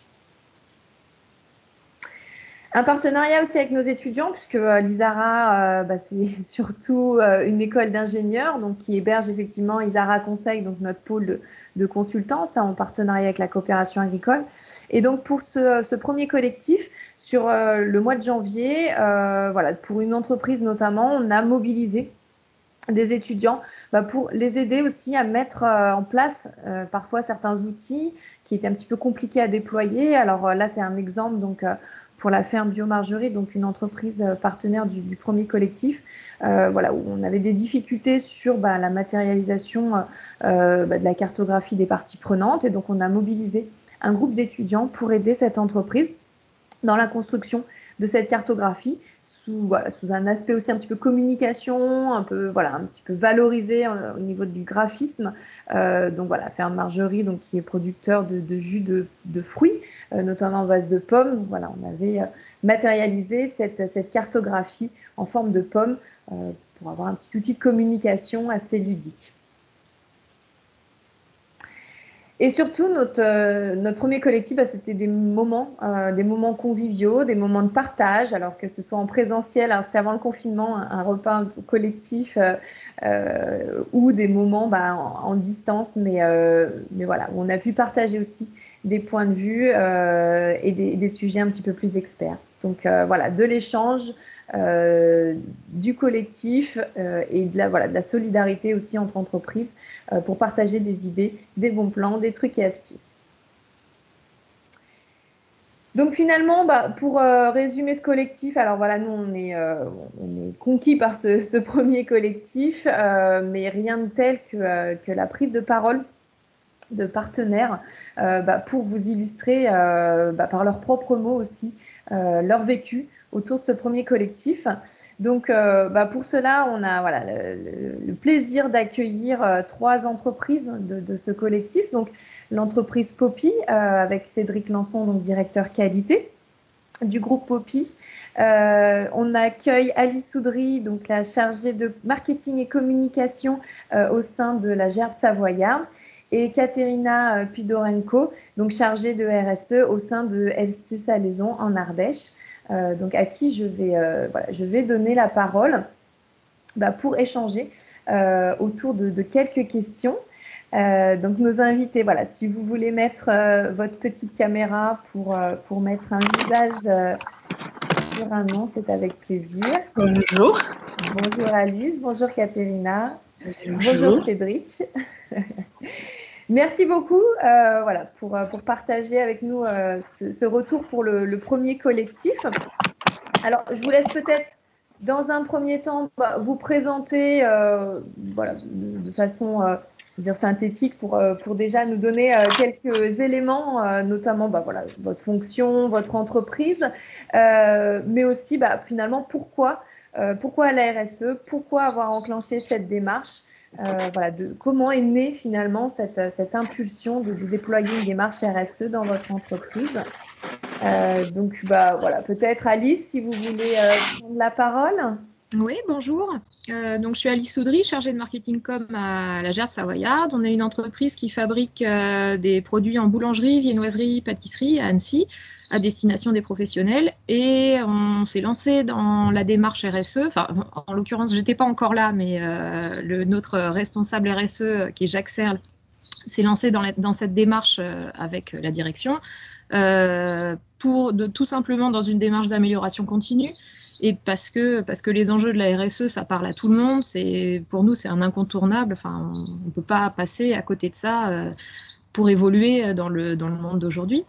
On l'a lancé avant le premier confinement. Moi, je suis arrivée à la phase 3. Donc, tout le diagnostic était était déjà bien lancé. On en était aux parties prenantes et aux enjeux prioritaires. D'accord, très bien, merci. Katerina, je laisse l'honneur aux dames. Oui, donc moi c'est Katerina Pidorenko d'OLC Salaison en Ardèche. Donc nous on est une entreprise, une PME artisanale qui se situe au nord d'Ardèche et qui est spécialisée en fabrication de charcuterie sèche et notamment des saucissons secs haut de gamme. On s'est lancé dans la démarche parce que on avait quand même des valeurs de l'entreprise qui étaient fortes depuis sa restructuration en 2010. Et au fil du temps, on s'est rendu compte que ça serait bien de pouvoir les mieux structurer, formaliser et mettre en valeur tous les efforts qui ont été faits. Et c'est ça qui a impulsé. J'ai vu passer l'annonce de Collectif RSE. Je me suis dit, c'est l'occasion parfaite. Et c'était parti. Ok, voilà. Super. Merci, Katerina. Cédric, je vous laisse la parole. Bonjour, Cédric Lançon, je suis le directeur qualité pour le groupe Poppy, qui a le site de Poppy à Saint-Quentin-Fallavier. Donc le groupe Poppy est aujourd'hui leader national sur le marché d'un produit très terroir et traditionnel qui est l'andouillette. Donc voilà, c'est aussi en partie pour ça qu'on a voulu participer à une démarche RSE. C'est un produit, on parlait d'ancrage du territoire tout à l'heure dans l'introduction, donc on est pleinement dedans. On a une entreprise qui a évolué de PME de 30 salariés il y a une quinzaine d'années à quasiment 600 aujourd'hui sur tout le territoire national. Donc il y a aussi des notions d'exemplarité sur un marché, on est leader, donc il faut qu'on montre le bon exemple. Et puis une grosse partie de la démarche, c'est aussi une volonté en interne, notamment au niveau de la direction, de toutes ces thématiques environnementales, sociales, qui deviennent aujourd'hui prépondérantes. Et puis, il y a un petit peu de demande client, il faut être honnête aussi, des clients, comme on a vu tout à l'heure, qui commencent à poser des questions au moins et à nous diriger là-dessus. Voilà. Ok, super, merci. Alors, si on peut commencer un petit peu à se questionner autour des apports de ce collectif, je vais peut-être poser la première question à Katerina.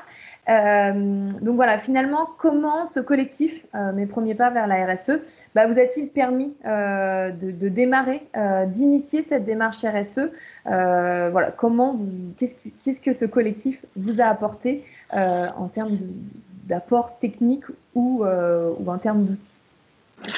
Alors, ça a commencé par la première phase, qui est l'autodiagnostic, parce qu'évidemment, si on se lance dans une telle démarche, il faut savoir comment on se positionne par rapport aux exigences, et notamment cette question centrale. Donc, du coup, le premier outil qui nous a beaucoup servi, c'est justement de faire cet autodiagnostic élan, pour lequel on était accompagné, et ça a permis aussi de comprendre quelles sont nos forces et quelles sont nos faiblesses dans le domaine de la RSE. Et du coup, d'un côté, on a bien vu les points sur lesquels il faut qu'on travaille plus, et de l'autre côté, on a vu que on n'était pas si mal que ça, et ça donne un élan de plus pour avancer. Et du coup, il y avait des outils qui nous ont notamment permis de construire notre cartographie de parties prenantes, qui était aussi très facile et simple d'utilisation, et qui a vraiment pu faire toute la panoplie des acteurs par lesquels on est concerné, qui sont concernés par nos activités. Et petit à petit, on a dégagé les domaines d'activité prioritaires, et là, c'est là où le travail a commencé et qui continue aujourd'hui. Voilà. Ok, merci. Cédric, de votre côté, en termes d'apport vis-à-vis de ce collectif, quelles sont les forces finalement qu'on va retenir et ce qui vous a permis d'avancer, de rendre plus mature aussi votre démarche? Alors moi, c'est l'aspect vraiment de groupe et de participer à un projet en groupe inter-entreprise, parce que on a vraiment pu échanger, alors que ce soit pendant les journées en visio, en présentiel, tous ensemble, sur un thème vaste comme la RSE, chacun a pu apporter sa vision, que ce soit dans son domaine de produits, par exemple, parce qu'il y avait des produits carnés, il y avait de la boulangerie, il y avait des jus de fruits, donc chacun a pu aborder les thèmes différemment et apporter sa participation. Il y avait aussi des tailles d'entreprises différentes qui faisaient que la vision n'était pas la même sur les différents projets. Et puis, la RSE, c'est assez vaste. Et moi, en tout cas, j'étais arrivé sur le projet en me disant, bon, la RSE, en gros, c'est de l'environnement. Et puis voilà. Et en fait, on s'est aperçu très rapidement qu'il n'y avait pas que ça, loin de là. Et l'apport des journées qu'on a pu avoir, qui étaient techniques, mais qui restaient très pragmatiques et vraiment applicatives, Moi, je ressortais quasiment à chaque fois des journées qu'on a pu avoir avec les différents thèmes, avec ma petite liste des choses potentiellement, ça on peut mettre en place, ça on peut faire, etc. On n'est pas du tout resté dans des choses très artificielles, très normiso, compliquées à comprendre. Non, non, on partait de la journée avec notre liste de devoirs à faire et des exemples vraiment concrets et terrain à appliquer. Donc ça, c'était vraiment intéressant. L'échange et la technicité vraiment sur les différents points à aborder. Ok, super, merci Cédric. Et Alice, de votre côté, est-ce que vous pouvez nous partager des actions un petit peu plus concrètes, on va dire au niveau opérationnel, d'entreprise, chez vous, comment on peut illustrer cette démarche RSE qui a été impulsée? Alors en fait, nous, on est parti des 3 piliers de la RSE. On a fait notre cartographie des enjeux en termes de gouvernance et d'économie, d'empreinte environnementale, de qualité de vie au travail, de performance sociale. À partir de ça, on a sorti 7 enjeux prioritaires qui ont été la gestion de l'eau, la gestion des déchets, la gestion de l'énergie, l'amélioration des méthodes de travail, mais aussi les achats responsables, le bien-être des salariés, la qualité de vie au travail et l'ancrage territorial. Donc pour chacun de ces enjeux identifiés, on a fait une fiche projet qu'on a mise en forme, etc., pour pouvoir la partager au sein de l'entreprise. À partir de chaque fiche projet, on a un plan d'action très détaillé avec ce qu'on doit faire, à quelle date, à qui ça s'adresse et qui travaille dessus. Donc on a un groupe de travail pour chaque projet, ce qui permet d'avancer aussi et de se mettre des contraintes. Et puis on a des indicateurs pour mesurer la performance des actions qu'on entreprend. Donc par exemple, pour la qualité de vie au travail, on a interrogé tous les salariés au moment de présenter la RSE. On a regroupé par petits groupes parce qu'on était pas en confinement, mais en pandémie, donc on n'était pas plus de 6 dans la salle, donc ça a pris un petit peu de temps, mais on a pris le temps de présenter aux 200 salariés la RSE et on leur a demandé quels étaient leurs irritants du quotidien.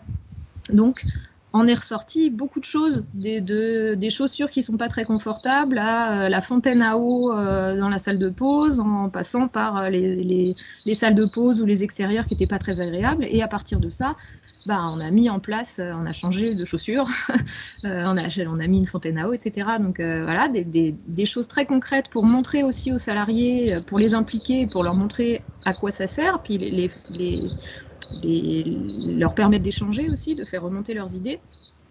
Mais aussi quand on revient sur nos plans d'action, sur la gestion des déchets, on s'est beaucoup penché sur la gestion des invendus notamment, donc améliorer la prévision des stocks, systématiser des actions de déstockage, réduire la casse en travaillant sur les cartons, sur la palettisation. Donc en fait, c'est des choses qu'on savait qu'il fallait faire, mais en nous penchant dessus, ça permet de mettre des actions et d'enclencher des actions en fait.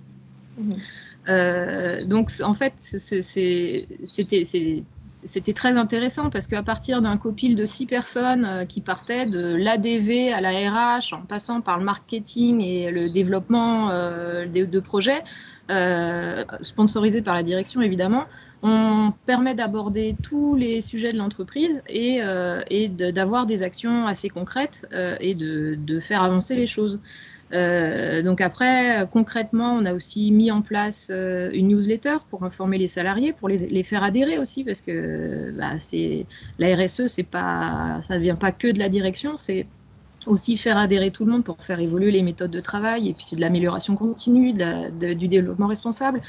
On a mis en place des boîtes à idées où chacun peut s'exprimer sur n'importe quoi. Parfois, on a des choses qui ne correspondent pas à la RSE, mais c'est pas grave, on fait passer le message, ça améliore la communication. Donc, tout ça, c'est du plus pour l'entreprise. Voilà.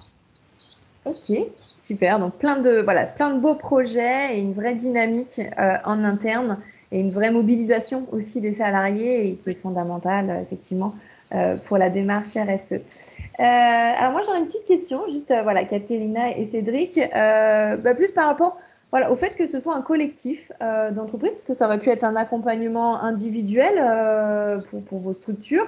Vous avez pris le choix d'intégrer un collectif. Alors, bon, il y a eu la crise Covid qui est passée par là, mais voilà, je sais qu'on a eu des journées, on va dire, en binôme d'entreprise par rapport à l'évolution. Voilà, comment vous avez vécu aussi ce fait d'être intégré parmi 4 autres entreprises, pour le coup. Voilà. Est-ce que ça vous a apporté un plus aussi d'être en collaboration avec d'autres structures, d'autres secteurs complètement différents, hein, puisqu'on parle de la boulangerie, de la salaison, de jus de pomme, donc des secteurs très différents. Voilà, comment finalement vous avez vécu aussi ce moment de collaboration? Moi, je l'ai bien vécu et c'était volontaire que ce soit un projet avec différentes personnes. Alors, comme je disais tout à l'heure, c'est que chacun a apporté sa vision des problématiques. Et puis, un petit point, moi, qui a été très positif, c'est dans les moments, comme dans tous les projets, il y a un moment où le projet il ralentit un peu, on n'a pas le temps, etc., etc. Finalement, de s'entendre dire, par exemple, que le binôme avec Serge, ouais, moi aussi, en ce moment, c'est pas facile, il y a d'autres projets, il y a la pandémie, il y a machin. Bon, finalement, je suis pas tout seul à pas pouvoir avancer aussi vite que je veux. Allez, c'est bon, c'est pas grave. Et puis, on remet un petit coup. Et pour le moral, c'est vachement bon. En tout cas, pour le pilote du projet. Voilà. Ça, c'est la petite perso. Ok, super. Merci, Cédric.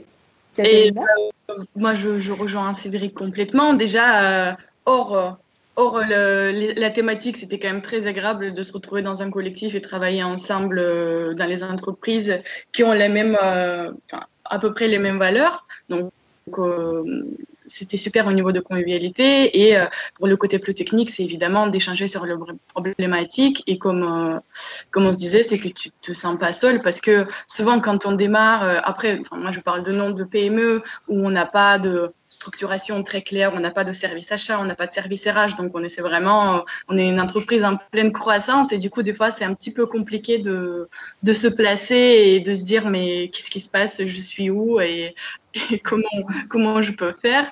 Et dans cet échange-là, tu sentais que en fait t'étais pas seul dans la démarche et il y avait du soutien, mais il y avait aussi des brainstorming qui étaient très productifs pour avancer avec plus de sérénité dans ces projets. Ok, super. Merci beaucoup. Alors, du coup, pour faire mettre le petit point final à notre collectif et avec lequel on clôture avec beaucoup d'émotions avec Laure parce que je pense qu'on a eu aussi beaucoup de valeurs humaines et beaucoup de partage. Si vous pouviez chacun résumer ce collectif, ce vécu en une phrase, si c'était votre petit mot de la fin, qu'est-ce que vous nous diriez? Alice, si vous voulez. Moi, je dirais que ça nous a permis de nous mettre un coup de pied aux fesses et de garder d'avoir des échelons et quand on a autre chose à faire parce qu'on est une PME et que c'est compliqué et qu'on a tous un travail à délivrer, ça nous a permis de nous remettre dedans et d'avancer. Ok, super. Caterina? Nous, je veux dire que c'est parti, j'ai RSE, vu RSE devant, et nous, on avait le démarrage qui était assez long, donc là, ça commence à prendre de plus d'envergure, et non, c'était pas une phrase, du coup, c'était plusieurs phrases ensemble, mais en gros, c'est parti en direction de la RSE, ça y est, le démarrage est fait. Let's go. Yes. Ok, super, merci. Cédric? Moi, c'est un peu sur la notion de projet, d'accompagnement. Nous, on voulait y aller, on ne savait pas comment y aller, mais vous nous avez jalonné le chemin par toutes les petites étapes à suivre et puis pour nous amener jusqu'au bout. Et alors, nous, on a un tout petit peu en décalage par rapport aux autres, on est moins avancé, mais on va y aller aussi, il n'y a pas de souci. Et voilà. Donc, sur cet aspect de chemin et d'accompagnement, là, vraiment, merci en tout cas à Alexia et à Laure et à tous les intervenants parce que nous, ça nous a mis aussi, comme dirait Alice, un coup de pied aux fesses et on est parti. Ça nous a donné l'élan.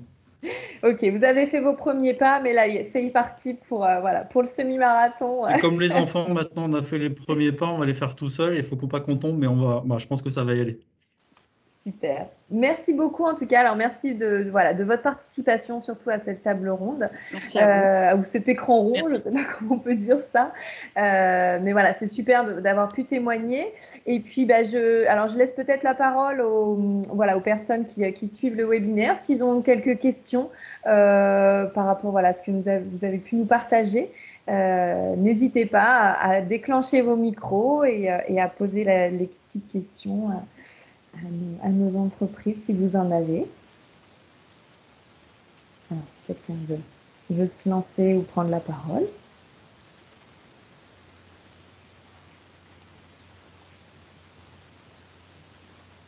Bonjour, je suis Fabienne. Petite question. Au bout d'un an de votre démarche, êtes-vous prêt, vous êtes lancé dans la RSE, mais êtes-vous prêt à vous faire évaluer par un organisme ou c'est trop tôt encore? Alors, je prends la parole. Oui. Donc nous, on a déjà été évalué finalement parce qu'on a eu une évaluation EcoVadis qui a été demandée par un de nos clients. Donc on n'est pas si mal que ça. Il y a encore des progrès à faire, mais on n'est pas si mal que ça. Et sinon, nous, on est très partant pour se faire labelliser PME+. Parce que déjà on partage les mêmes valeurs et puis parce que ça nous convient bien comme label. Et je pense que peut-être pas tout de suite maintenant, mais d'ici 3-4 mois, on serait complètement prêt à être labellisable en tout cas. Merci. Pour nous, donc LCC Liso en Ardèche, on n'est pas prêt encore parce qu'on est encore des bébés de RSE. Et par contre, on n'est pas prêt pour la certification RSE globale, mais lors des ateliers thématiques, notamment celui sur les économies d'énergie, on s'est rendu compte qu'on avait des très grands chantiers et des travaux effectués dans ces thématiques-là. Et nous avons pris la décision de faire cette action prioritaire dans un premier temps et on s'est lancé dans la certification ISO 50001, notamment grâce à ce collectif. Donc, c'est des actions plus ponctuelles et moins globaux. Mais peut-être à moyen terme, je pense qu'on partirait là-dessus. Mais pas tout de suite. Voilà, et de notre côté, ce n'était pas une volonté au démarrage d'avoir une certification, parce que pas forcément valorisation de clientèle. Mais je dirais que sur les derniers mois, j'ai beaucoup de clients qui nous interrogent sur ces thématiques-là.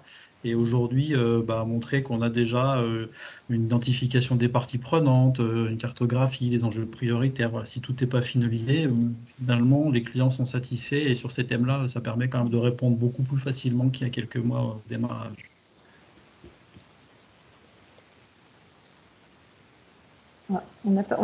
C'est vrai qu'on n'a pas entendu la dernière phrase. Je pense que le micro s'est coupé au même moment où vous nous donniez les derniers mots. Non, juste pour dire que ça facilite la vie en tout cas avec les clients, même s'il n'y a pas de certification tout de suite maintenant, parce qu'il y a d'autres dossiers toujours en parallèle. Mais je pense qu'au bout d'un collectif, si vraiment c'est l'objectif au départ, on peut y arriver. Ça, c'est pas un problème. Super. Merci beaucoup, Cédric. Est-ce que on aurait une autre question parmi nos participants? Oui, bonjour, Jérôme Digne, Société Florette. J'ai une question, moi, sur les ressources que ça demande en interne de mettre en place, en fait, une telle démarche. Puisqu'au-delà de l'intérêt que ça représente et l'application des gens, c'est souvent, en tout cas, c'est ce que je constate chez nous, un sujet de plus par rapport à un métier qu'on a tous. Et du coup, est-ce que vous avez dégagé chacun des ressources hommes en plus? Comment vous avez géré ça? Alors, qui veut prendre la parole? Moi, je peux prendre la parole. Alors, nous, en sachant qu'on est une entreprise d'une petite trentaine de salariés, et malheureusement, les entreprises de cette taille-là ne peuvent pas encore se permettre à engager une personne à plein temps dédiée à ces thématiques-là. Mais du coup, moi, j'interviens, mon travail il est consacré à 100% à ça, et moi, j'interviens 3 jours par semaine. Et je pense qu'avec l'envergure des projets qui vont arriver, et plus ça va prendre de place, plus il y aura besoin d'investissement. Donc, je pense que d'ici quelques temps, ça sera plus à 80% de temps plein dédié à ces thématiques-là. pour notre taille d'entreprise en tout cas. Ok. Pour nous, on n'a pas dégagé d'hommes ou de femmes en particulier. On a tous pris sur notre temps de travail pour faire avancer les choses. Donc, on est 6 dans le copil. Je pense que c'est quand même bien d'être... nous, on peut être 6. On est suffisamment nombreux pour être 6, mais je pense que c'est important d'être suffisamment nombreux pour se challenger parce qu'on a chacun quelque chose d'un autre métier. Mais on n'a pas particulièrement dégagé de temps pour ça. On a essayé aussi de raccrocher les problématiques de la RSE, les thématiques de la RSE à nos problématiques à nous, parce qu'il faut que ça reste du concret et que ça nous fasse évoluer. Donc, quand on parle de gestion des invendus, comme je parlais tout à l'heure, la DV, elle est complètement impliquée là-dedans et elle, ça la fait avancer, ça fait avancer la prod. Donc, c'est des thématiques qui nous font avancer tous. Donc, voilà, ça nous permet finalement de nous structurer pour avancer sur des projets qui sont importants et qu'on laisse un peu de côté si on est dans l'opérationnel à 100%. Alors de notre côté, on a dégagé un peu de temps, c'était le mien en l'occurrence parce que c'était le responsable de projet, mais on a essayé d'avoir aussi la même démarche qu'à la Jarre Savoyarde, c'est que chacun dans son domaine se dise tiens, l'attractivité, la marque employeur, c'est de la RH, donc la RH on embarque avec nous. Les achats responsables, c'est les achats, donc ce qu'on a entendu à la formation achat responsable, on va leur répéter, leur expliquer, et puis après chacun prend son petit sac et va faire ses devoirs.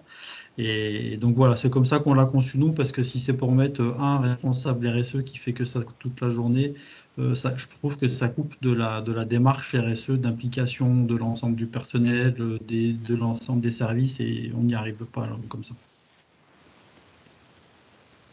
Ok, merci. Merci pour vos réponses. Est-ce qu'on a une autre question dans l'Assemblée ?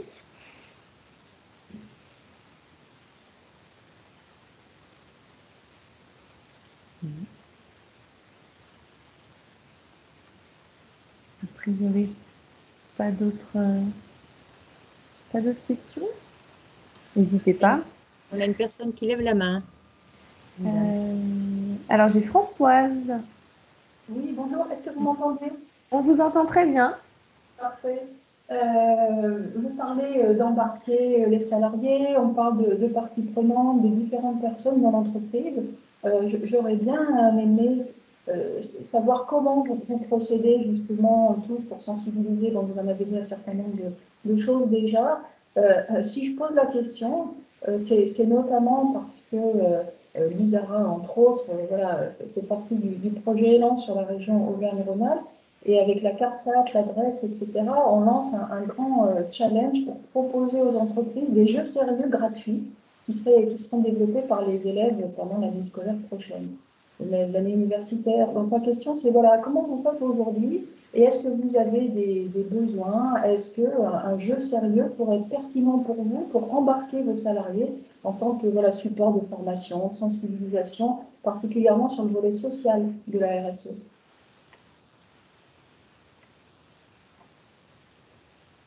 Alors, qui veut relayer sur le côté sensibilisation des collaborateurs? Je me lance. C'est plus compliqué en fait. Nous, c'est ce qu'on a trouvé finalement plus compliqué parce qu'on est une industrie, donc on a des opérateurs en production qui n'ont pas accès à un ordinateur toute la journée, qui n'ont pas accès à un intranet, etc. Donc évidemment, c'est plus facile d'envoyer une newsletter par mail ou de relayer des informations qui arrivent sur la boîte mail plutôt que d'aller toucher des gens qui sont sur une ligne toute la journée à fabriquer du pain ou des viennoiseries. Donc, nous, on cherche toute forme de choses qui pourraient nous aider à toucher ces salariés-là. Nous, ce qu'on a essayé de faire, c'est justement de l'information et d'essayer de créer de la communication ascendante, descendante, de la communication en interne pour faire adhérer tout le monde et essayer d'embarquer tout le monde. Mais on manque de ressources pour toucher notamment ces opérateurs sur ligne.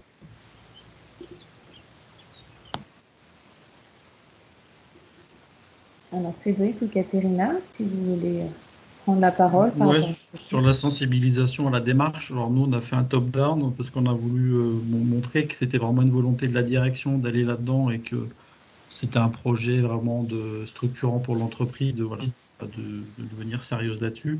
Donc là, aujourd'hui, on en est sur la phase plutôt sur l'encadrement moyen et haut de nos différents sites, parce qu'on a plusieurs sites. Mais donc, on est parti de réunions de comité de direction pour présenter la démarche, qu'est-ce que c'était que la RSE, etc.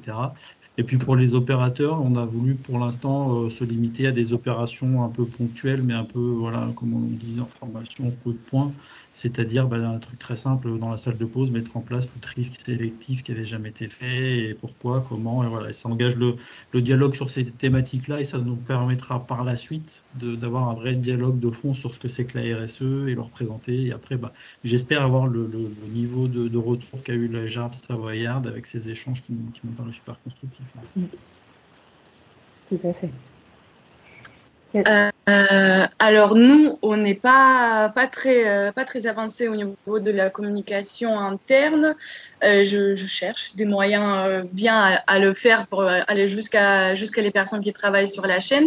Nous, ce qu'on a fait, c'est que on a inclus la partie RSE dans les réunions, les revues de direction. Et ensuite, moi, je suis intervenue plusieurs fois lors des réunions des chefs d'équipe qui sont hebdomadaires chez nous et qui ont permis de leur faire comprendre ou essayer de leur expliquer la démarche. Et voilà, comme disait tout à l'heure mes collaborateurs, c'est que c'est compliqué des fois de faire passer le message et de faire comprendre l'intérêt. Et du coup, on y va petit à petit par les actions ponctuelles. On essaie déjà de faire cette communication top-down, mais aussi à montrer par les petites actions qu'est-ce que c'est que la RSE, notamment de l'amélioration de bien-être des salariés sur le site. Donc, ce n'est pas des grosses choses, mais comme par exemple, ça fait un moment que ça a traîné dans les placards une histoire sur les bouchons dorés moulés à la forme, parce qu'il y a quand même beaucoup de bruit dans les productions. Donc, on a repris ces démarches-là. On a fait une petite réunion avec eux où ils venaient échanger avec le commercial pour qu'il explique mieux. On leur installe le point où ils mangent, donc on a acheté des tables alors que ça fait longtemps qu'il n'y en avait pas. Donc on s'est dit qu'on commence par les petites actions pour montrer que tout ce qu'ils leur demandent, ils sont entendus et ils sont pris en compte, mais du coup c'est pas du tout formalisé et voilà, il y a ce problème de non-accès aux ordinateurs et histoire de newsletter, il est malheureusement pas du tout adaptable pour notre situation. Donc on est toujours en quête des meilleures façons de communiquer et on y va tout doucement pour l'instant. Bon, merci pour vos expériences. Je vous mets un lien pour ceux qui pourraient être intéressés. Moi, j'ai aucun intérêt là-dedans, c'est complètement gratuit. Voilà, pour nous, c'est la coopération pour le volet social. Merci. Merci beaucoup en tout cas pour votre partage aussi de création d'outils. Effectivement, le côté ludique est toujours intéressant dans la communication. Très bien, écoutez, l'heure est là pour cette deuxième partie. En tout cas, voilà, je vous remercie infiniment à tous les trois. Merci aussi aux participants pour vos questions. Ça permet toujours d'avoir des échanges plus riches. Et donc, je laisse la main à ma collègue, donc Laure, pour continuer. Merci à tous les trois et je vous dis à très bientôt. Merci. Merci à vous. Merci. Merci. Alors, merci à tous. Merci Alexia. Donc, je vais repartager mon écran. Voilà.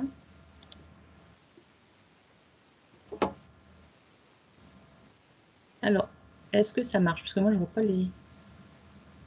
Alors, ça fonctionne, Alexia? Parce que je ne vois pas mon écran, là. Alors, tu peux basculer en diaporama. Pour le moment, on voit ton écran. Ouais, on n'est pas en mode diaporama. Voilà, c'est bon, Laure. Très bien. Bon. Je reprends la main. Oui, donc, effectivement, fort de ce premier collectif et des retours positifs des entreprises, nous avons décidé de proposer aux entreprises une deuxième action collective qui devrait démarrer au mois de septembre. Et donc, l'objectif, c'est maintenant que je vous présente le contenu de cette action collective. Alors, pour commencer, je voulais préciser que ce deuxième collectif RSE se fait en partenariat avec différents partenaires. Alors, d'abord, Ocapiat. Pourquoi Ocapiat? Parce qu'ils vont intervenir pour partie sur le financement de l'action, mais tout ceci est encore en cours de gestation. Et puis aussi, cette action collective se fera aussi en partenariat avec la Fédération du négoce agricole, la FNA. Et d'ailleurs, nous avons le plaisir d'avoir Madame Barrault-Cortot, je crois, qui est présente à cette visioconférence, qui est déléguée régionale du négoce Centre-Est. Effectivement, on y reviendra sur la partie financement, puisque la FNA a des fonds conventionnels particuliers qui pourraient aider au financement de cette action. Et puis, pour terminer aussi, cette action collective se fera en partenariat avec le groupe AFNOR, donc avec Émilie. Pourquoi le groupe AFNOR? Pour deux choses. Effectivement, les outils que l'on met à disposition et sur lesquels on s'appuie pour les entreprises sont basés sur l'outil ISO 26030 pour lequel l'AFNOR est partie prenante. Et puis aussi, tout comme lors de la première action collective, Émilie interviendra très probablement sur l'atelier thématique sur les achats responsables, puisque l'AFNOR a beaucoup travaillé sur ce sujet. Donc voilà sur les partenaires. Alors concernant la nature et le contenu de cette action collective.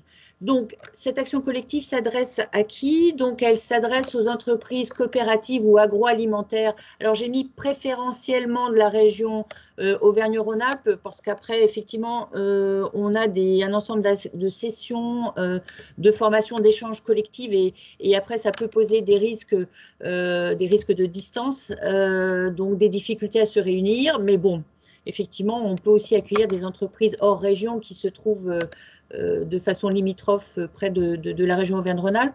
Alors, cette action collective va concerner un collectif de 6 entreprises minimum et elle durera 1 an et demi. Donc, elle démarrera fin septembre de cette année pour se terminer au mois de décembre 2022. Alors, quel est l'objectif de cette action collective? Donc, c'est aider les entreprises agroalimentaires à structurer leur démarche RSE et d'arriver donc jusqu'au plan d'action formalisé. Et ce qui est important, c'est l'objectif, c'est de déployer un plan d'action en cohérence avec la stratégie de l'entreprise et ses enjeux prioritaires. D'accord? Donc, c'est pour ça que cette action collective s'appelle « Mes premiers pas vers la RSE ». Et donc, on accompagne les entreprises sur les premières étapes qui sont les plus importantes, qui sont la structuration de la démarche. Alors, qui peut s'engager dans cette démarche? Est-ce qu'il y a des prérequis pour faire partie de ce collectif? Alors, c'est vrai que c'est un collectif qui va s'adresser plutôt à des entreprises qui sont en début de réflexion, qui ont sans doute déjà mené des actions ponctuelles sur différentes thématiques, mais qui ont besoin de trouver de la cohérence et de la structuration en lien avec leur stratégie. Donc, c'est plutôt effectivement des entreprises qui sont en début de démarche et qui ont la volonté d'aller plus loin en matière de RSE. Alors, le principe de cette action collective, écoutez, elle part sur le même principe que le premier collectif, avec des sessions collectives, du travail individuel, du partage d'expérience, avec à la fois des apports théoriques et des témoignages d'entreprise, puisque à chaque fois, sur les sessions collectives, on a essayé de faire témoigner des entreprises hors collectif qui avaient avancé sur ce sujet. Voilà. Alors, la question aussi, ça rejoint la question de tout à l'heure sur les ressources pour piloter ce type de projet. Bien évidemment, effectivement, il va falloir désigner une personne qui sera le contact privilégié par rapport à cette démarche. Mais de manière générale, par rapport à cette action collective, lors des sessions inter-entreprises, on va mobiliser plutôt la direction, le responsable en charge du projet RSE, et puis lors des ateliers thématiques qui vont être spécifiques sur une des thématiques en lien avec la RSE, on pourra mobiliser soit les fonctions RH, la partie marketing quand on parlera de communication responsable, ou la personne en charge de l'environnement quand on traitera d'efficacité énergétique. Alors, sur le déroulé de cette action, donc on a deux grandes étapes. Une première étape qui va démarrer, qui aura lieu en 2021, et puis une deuxième étape qui sera sur l'année 2022. Alors la première étape qui se déroulera de septembre à décembre, donc reprendra en fait les deux premières étapes du premier collectif qu'on vous a présenté. Donc d'abord des sessions collectives d'une journée et demie pour démystifier et parler concret en termes de RSE. Et puis, l'objectif sera de préparer le diagnostic qui se fera en phase 2, donc fin d'année 2021, où on viendra dans l'entreprise rencontrer la direction, les différents responsables pour identifier donc les bonnes pratiques, voire les pratiques dangereuses dans l'entreprise au regard de la RSE, et surtout d'identifier donc les pistes de progrès. À savoir, alors ce qu'on a fait évoluer par rapport à la première action collective en fonction des retours de nos 5 entreprises. Donc, il est prévu donc, de faire un rapport écrit, bien sûr, et il est prévu de faire une restitution en intra dans l'entreprise auprès de la direction, du CSE et des salariés si l'entreprise le souhaite. L'objectif étant vraiment de les sensibiliser. Et puis, donc, après, ça, ce sera la première étape. La deuxième étape qui concerne toute l'année 2022 dans laquelle on aura la phase 3 et la phase 4. Donc, phase 3 qui sera la phase de structuration de la démarche et d'échange sur des ateliers thématiques, j'y reviendrai tout à l'heure, et la phase 4, donc ce qu'on a appelé valoriser et communiquer sa démarche RSE. Alors, de façon plus précise, donc, je reviens sur l'étape 1. Je voulais juste zoomer sur l'outil de diagnostic. Donc, comme l'a expliqué Alexia, on utiliserait l'outil de diagnostic Élan RSE qui a été développé par nos collègues de la coopération agricole Occitanie avec des partenaires régionaux.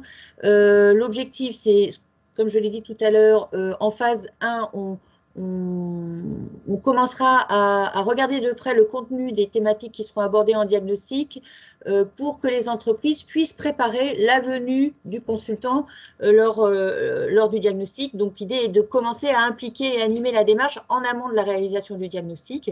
Et puis, comme je le disais tout à l'heure, après, on fera une restitution à froid devant les principaux salariés de l'entreprise.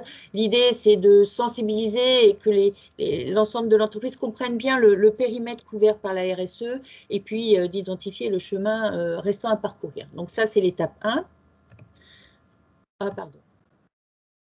Et après l'étape 2, donc sur 2022, donc là, c'est là où on va travailler en phase 3 sur, il y aura deux piliers qui seront développés donc en phase 3. Donc d'une part, on travaillera, donc, comme je disais tout à l'heure, sur la structuration de la démarche RSE. Donc on présentera, on aura 2 jours de session collective où on présentera les outils de structuration de la démarche. Après, les entreprises devront travailler en intra pour le mettre en œuvre dans chacune des entreprises avec 2 points à date avec un consultant, donc Alexia ou moi-même, où on viendra suivre la mise en œuvre dans l'entreprise et puis lever éventuellement les points de blocage.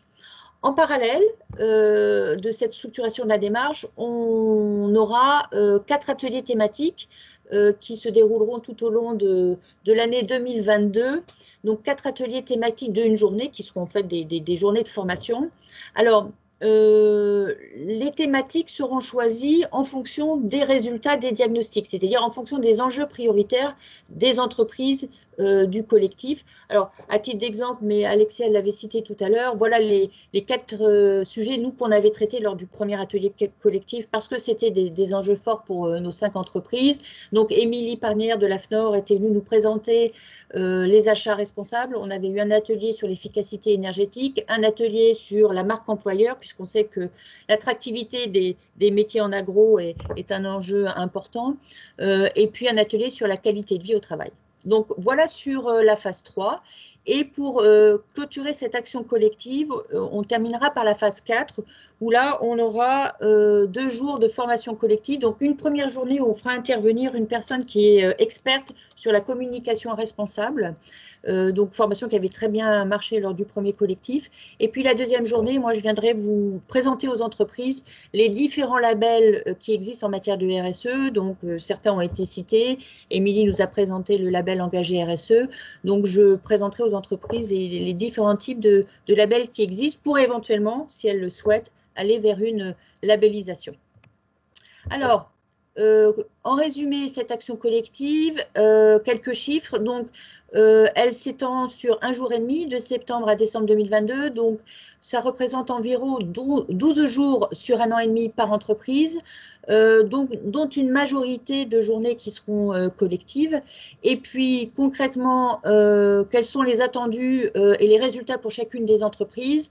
Donc, les entreprises, à l'issue de cette année et demie de travail, auront, grâce au diagnostic, identifié leurs points forts et pistes de progrès en matière de RSE, auront identifié leurs enjeux prioritaires, bien sûr en cohérence avec leur stratégie d'entreprise. Ils auront une politique RSE formalisée et déclinée en plan d'action opérationnel avec une identification des différents chantiers. Et puis, en intra, dans chacune des entreprises, une sensibilisation des salariés et un certain nombre de premières actions qui seront mises en œuvre. Tout ça aussi va permettre au cours de ce collectif une montée en compétences au sein de chacune des entreprises pour qu'elles puissent être relativement autonomes à l'issue de cette action collective. Donc voilà sur le déroulé de cette action. Alors pour terminer, je vais aborder un petit peu la partie financement.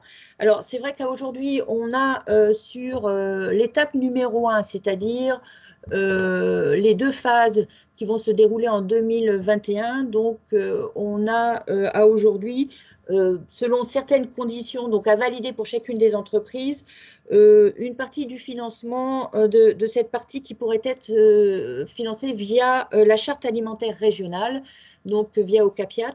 Donc ça, c'est le premier point.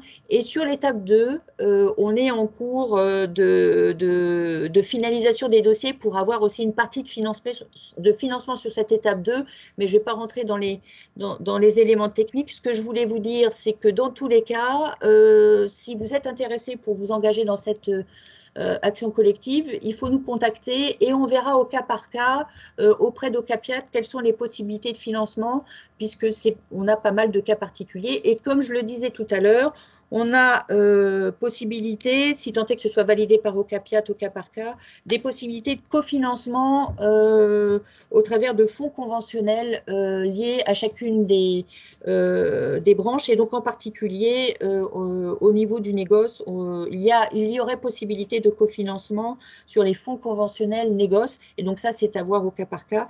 Et de la même manière, pour les entreprises qui sont au niveau de la convention 5 branches, où là aussi, il y a des fonds conventionnels. Donc vraiment, c'est du cas par cas. Il faut vraiment qu'on voit au cas par cas auprès d'Ocapiat quelles sont les possibilités de financement. N'ayant pas encore une visibilité très bien définie sur 2022, on donne la possibilité aux entreprises de s'engager dans un premier temps uniquement sur l'étape 1, c'est-à-dire la phase 2021. Et puis, pour laisser un petit peu de temps aux entreprises d'avancer, et dès qu'on aura finalisé les possibilités de financement sur l'étape 2, à ce moment-là, on le proposera aux entreprises. Et donc, les entreprises pourront s'engager sur l'étape 2 dans un deuxième temps. Voilà. Donc, on laisse la possibilité aux entreprises de s'engager de façon dissociée entre les 2 étapes. Voilà. Et puis, pour terminer, cette action collective, eh ben, elle sera animée par Alexia et moi-même, tout comme pour la première action collective. Donc, voilà sur les informations concernant cette action collective. Je ne sais pas si vous avez des questions ou pas par rapport à ça. Je suis bien sûr à votre disposition.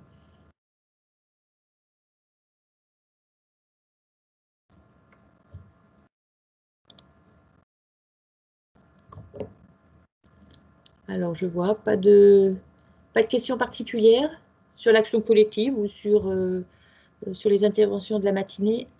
Si, une autre question, Jean-Dominique Floret à nouveau. Donc, j'ai noté 1 an et demi donc, entre le démarrage et puis la fin. Si on rajoute en fait une certification, hein, si on se donne comme objectif d'être certifié, il faut compter à peu près quel délai? Alors,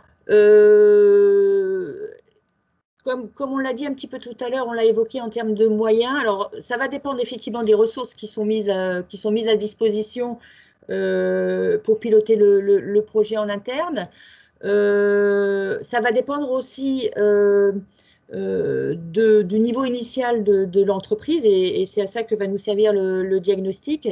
C'est vrai qu'en général, alors c'est des choses qu'on voit assez souvent, c'est-à-dire une entreprise qui est déjà relativement structurée en termes de système de management, qui a un management très participatif, va pouvoir beaucoup plus facilement mobiliser ses troupes en interne. Parce que effectivement, la RSE, ce n'est pas de la technique. Si c'était que de la technique, ce serait assez simple. Mais il y a toute cette phase de mobilisation des salariés.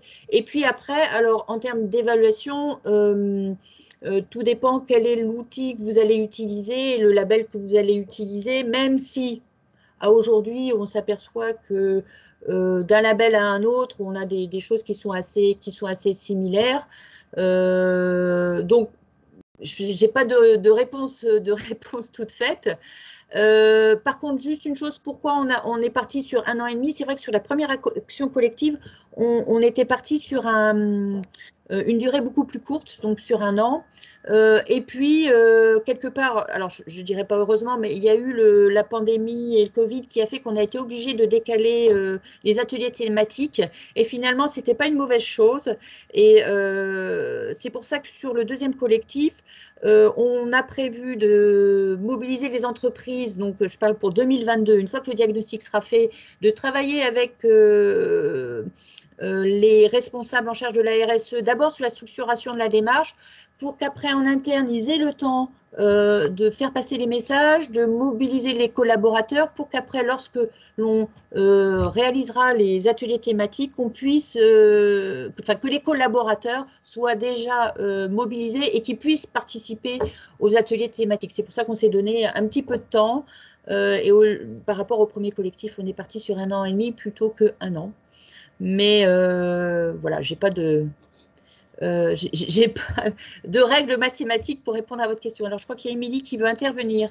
Vas-y, Émilie. Ah, il faut que tu ouvres ton micro. Voilà. Oui, et peut-être un petit peu un complément à ta réponse. Donc, effectivement, le moment auquel il est pertinent pour une entreprise de se faire labelliser dépend un peu de son diagnostic initial. Mais j'ajouterais à ça ce qu'elle veut en faire. Parce qu'il ne s'agit pas d'une certification, dans le sens où il ne s'agit pas d'atteindre un niveau, mais on va évaluer la maturité de votre démarche. Et du coup, c'est vraiment un moment d'introspection supplémentaire que s'offre l'entreprise. Je tiens vraiment à insister là-dessus. C'est un moment, le moment de l'évaluation, c'est vraiment parfaire son tableau de bord, c'est vraiment déterminer avec un autre spécialiste quels sont ses champs d'action possibles.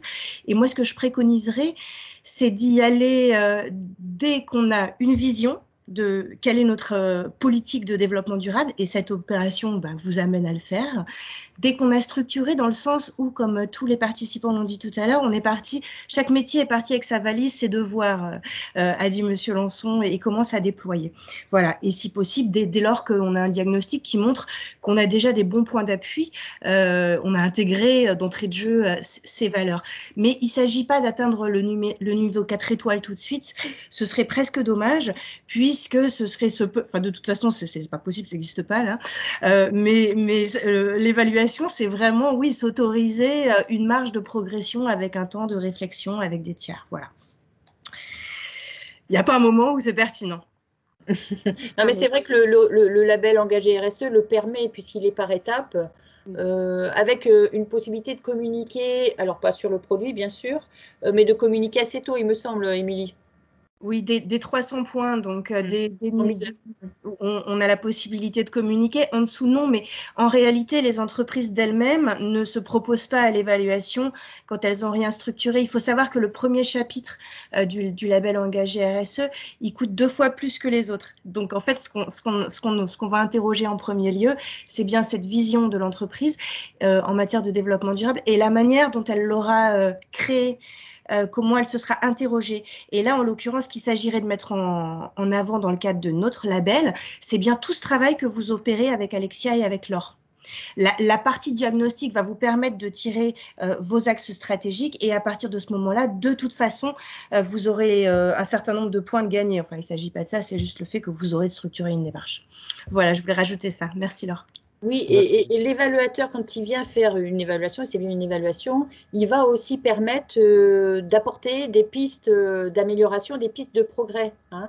Donc, ce n'est pas une sanction, c'est un état des lieux et aussi il va vous ouvrir d'autres pistes de progrès. Donc, ça peut être aussi intéressant de pas forcément attendre 10 ans avant de faire une évaluation. Dès qu'on est... Alors, il faut effectivement, comme dit Émilie, être un minimum structuré.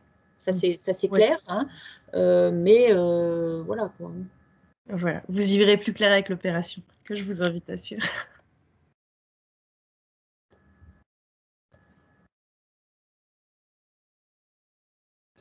Oui. Il y a quelqu'un qui lève. Ah, Madame Robert, je crois. Ah non. Bon, mais écoutez, je ne sais pas, a priori, il n'y a pas d'autres questions et je vois qu'il est midi moins 5. Donc, je vais remercier tous nos participants, nos intervenants pour la qualité de leur intervention. Et puis, je remercie tout particulièrement nos 3 entreprises qui ont encore de belles choses à faire en matière de RSE. Et je souhaite à tout le monde une belle journée et merci à vous. Et donc, si après vous souhaitez des éléments complémentaires donc, sur cette deuxième action collective, nous sommes bien sûr à votre disposition. Eh bien, écoutez, merci. Je vous dis à tous au revoir et puis à très bientôt. Merci. Merci à tous.